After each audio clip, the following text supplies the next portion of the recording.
మహాభారతం లాంటి ఇతిహాసాన్ని కేవలం పుణ్యం కోసమో జ్ఞానం కోసమో లేదా మన సంస్కృతి సాంప్రదాయాలు తెలుసుకోవడం కోసమే కాదు, సినిమా స్క్రీన్ ప్లేకి సంబంధించిన అంశాలను కూడా దానిలో గమనించి నేర్చుకోవచ్చు అన్న విషయాన్ని ఎప్పుడైనా మీరు గమనించారా?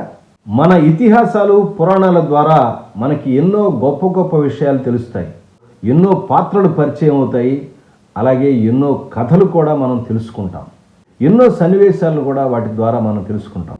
కానీ సినిమా స్క్రీన్ ప్లేలో ఉండేటువంటి ప్రధానమైనటువంటి ఎలిమెంట్స్ ఏవైతే ఉంటాయో, అంటే cinema opening, plot point 1, mid point, plot point 2 and ending, ఇదే కదా మనం స్క్రీన్ ప్లేలో ఉండే మెయిన్ ఎలిమెంట్స్ అని చెప్పుకుంటాం.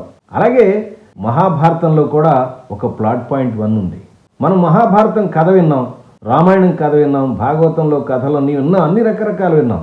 కానీ దానిలో ప్లాట్ పాయింట్ 1 ఏది, ఎక్కడ స్టార్ట్ అయింది కథ అని ఎప్పుడైనా ఆలోచించావా?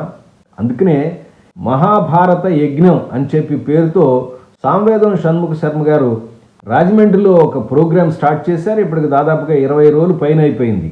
సో దానిలో వింటున్నప్పుడు నేను 19వ రోజు విన్నప్పుడు ద్రౌపది వస్త్రాపహరణం అనేటువంటి ఒక ఎక్స్ప్లెనేషన్ వినటం జరిగింది.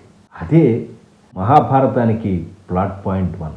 ఇదే ఏ సినిమా కథనైనా లేదా ఏ కథనైనా సరే మలుపు తిప్పేది, అసలు కథని ప్రారంభించేది, ప్రధాన పాత్ర యొక్క కథని ప్రారంభించేది. ఇక్కడ ప్రధాన పాత్రలు కౌరవులు, పాండవులు.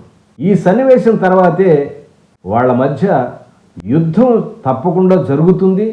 ఆ యుద్ధంలో వీళ్ళని చంపుతాను, ఎవరిని దుర్యోధనుడిని, దుశ్శాసనుడిని కూడా చంపుతాననే ప్రతిజ్ఞలు పట్టడం ద్వారా రాబోయే కురుక్షేత్ర సంగ్రామం, తద్వారా గెలుపొందిన తర్వాత ధర్మరాజు యొక్క పట్టాభిషేకం కూడా నిర్ణయించబడుతుంది.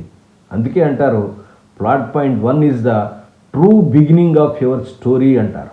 మహాభారతంలో ప్లాట్ పాయింట్ 1 అని ఒక ఎపిసోడ్ చేశాను.